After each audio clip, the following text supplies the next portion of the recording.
আসসালামু আলাইকুম ভাই বোনেরা, সবাই কেমন আছেন? শুভ দুপুর। আমি আজকে আমার বাগানের পাট শাক চচ্চড়ি করেছি ডাল চিংড়ি মাছ দিয়ে। কেমন হয়েছে আমার চচ্চড়িটা দেখেন।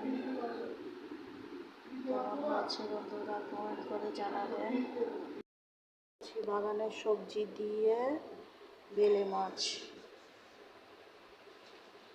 বরবটি, ঢেঁড়স, আলু, ধন্যবাদ।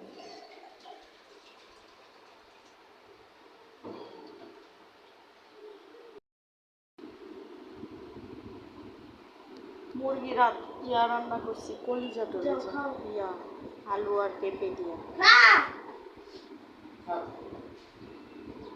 আরে রাগ করো কেন? সাথে সাদা লাগবো না, আর যখন খিদা